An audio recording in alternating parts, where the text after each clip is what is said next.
Jangan lupa untuk subscribe YouTube channel Metro TV News dan nyalakan notifikasinya. Pemirsa, Anda kembali lagi bersama kami di Selamat Pagi Indonesia. Untuk mereduksi volume kendaraan pada jam sibuk, Direktur Lalu Lintas Polda Metro Jaya mengusulkan pengaturan jam kerja di Jakarta dan daerah penyangganya. Usulan ini didasari pengamatan Dirlantas yang mencatat penumpukan kendaraan terjadi di rentang waktu 6 hingga 9 pagi. Selepas waktu itu, volume kendaraan menurun. Oleh karenanya, ia mengusulkan masyarakat yang mulai beraktivitas pada pukul 6 hingga 9 pagi untuk dapat diatur kembali dan dialihkan ke jam yang arus lalu lintasnya tidak terlalu padat.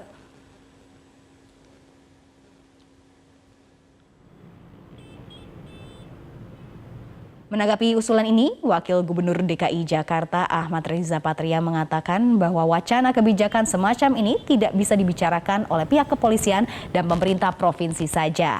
Ada banyak pihak yang harus dilibatkan, termasuk pemerintah pusat dan pengusaha swasta. Kami menghormati menghargai usulan dari Polda terkait usulan pengaturan jam masuk kantor, mungkin sekolah ya. Namun demikian ini tidak bisa dibahas secara internal antara Polda dan Metro, tapi juga harus didiskusikan bersama dan dibahas dengan semua stakeholder, dengan pemerintah pusat, dengan pihak swasta. Prinsipnya kami Pemprov terus mengupayakan pembangunan pengendalian terhadap. Dari kacamata kebijakan publik, apakah usulan ini tepat dalam mengurai kemacetan Jakarta? Kita akan membahasnya langsung bersama pengamat kebijakan publik Agus Pambagio. Selamat pagi, Pak Agus.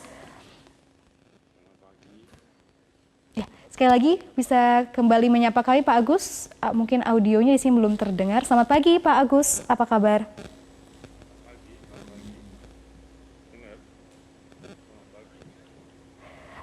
Baik, sembari kita masih menunggu audio dari Pak Agus, kita akan terlebih dahulu mengajak pemirsa untuk melihat bagaimana tanggapan dari warga atau masyarakat DKI Jakarta. Ya, kalau saya sih sebenarnya sepakat ya dengan semangatnya untuk mengurangi kemacetan, tapi saya kurang sepakat dengan pengurangan jam kerja karena buat saya itu sama aja cuma menggeser kemacetan aja ya. Karena percuma kalau waktu kerjanya dikurangi tapi karyawan tetap pulang di waktu yang sama. Ujung-ujungnya akan menumpuk di jalan raya juga. Kalau saya sebagai pekerja saya untung, tapi kalau saya sebagai pengusaha saya rugi. Harus dipertimbangkan lagi bagaimana baiknya gitu. Mengurangin orang yang mobilitasnya di jalanan, kenapa enggak juga sih ya gitu ya. Jadi mungkin karena waktu kerja jadi singkat, orang di rumah atau di tempat kerjanya kan jadi makin pendek lah gitu ya mobilitasnya, jadi mungkin bisa efektif juga sih kayak gitu. Baik pemirsa, sekarang setelah melihat bagaimana suara dari masyarakat DKI Jakarta, kita akan kembali lagi menyapa Pak Agus. Selamat pagi Pak Agus. Selamat pagi, gimana? Ya, Pak Agus, bagaimana Pak Agus tanggapan atau dari kacamata Pak Agus melihat usulan dari Dirlantas yang mengusulkan untuk mengatur kembali jam kerja karena ada penumpukan kendaraan dari pukul 6 hingga 9 pagi di DKI Jakarta, Pak Agus? Itu usulan yang karena begini, orang bekerja itu jamnya kan beda-beda, apalagi ada yang shift.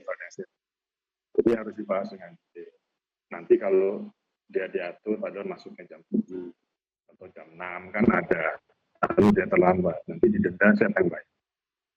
Ya, jadi ini memang harus dibahas dulu dengan beberapa pihak, apakah mungkin, menurut saya itu akan sangat sulit untuk membedakan kecuali semua sistem tenaga kerja misalnya dimulai jam 9 dan itu kan harus ada peraturan pemerintah yang lebih kuat, tidak hanya sekedar peraturan daerah misalnya. Jadi ini harus dibahas dulu dengan detail karena itu kan bisa mempengaruhi wajah. Baik Pak Agus, dan untuk melihat usulan untuk menggeser jam kerja, apakah memang ini merupakan salah satu cara yang efektifkah? Jika kita lihat bagaimana PPKM kemarin, banyak juga masyarakat yang melakukan work from home atau work from anywhere. Dan dikatakan bahwa ini juga berhasil Pak Agus untuk mengurangi kemacetan. Apakah lebih baik sistem kerja, bukan waktunya yang diatur sebetulnya? Sekali yang harus dibahas. Kemarin PPKM karena pandemi orang di rumah dengan terpaksa, bukan diatur, ya kan? Dan sistem ekonomi kan juga turun. Nah, kalau ini langsung diterapkan seperti apa? Karena tidak semua instansi baik swasta maupun pemerintah siap. Bagian mana yang dia bisa diatur, bagian mana yang tidak. Bagian mana yang bisa di rumah, kerja di mana saja, bagian mana yang tidak, kan tidak semuanya. Itu kan tidak mudah menanganinya, harus dibahas dengan rinci, baru nanti ditetapkan. Ini hanya sekedar ide boleh, tapi mari dibahas sama-sama, karena kalau tidak ini akan mempengaruhi sektor ekonomi. Karena misalnya orang bursa, dia buka bursa itu jam lebih pagi, ya kan jam 8, terus rumahnya jam 9, kan bisa habis nanti. Nah, apakah seluruh pekerja di kantor, di perusahaan tertentu itu semua diatur atau hanya sebagian? Kita nggak tahu sama sekali, itu yang harus dibahas. Jadi jangan gegabah. Kalau untuk mengurangi kemacetan, ya kendaraan umum diefektifkan. Kendaraan umum yang lancar itu konektivitasnya maksimum 3 kali pindah dan jalan 500 meter. Itu yang usahakan itu paksa itu. Karena kalau tidak nggak bisa.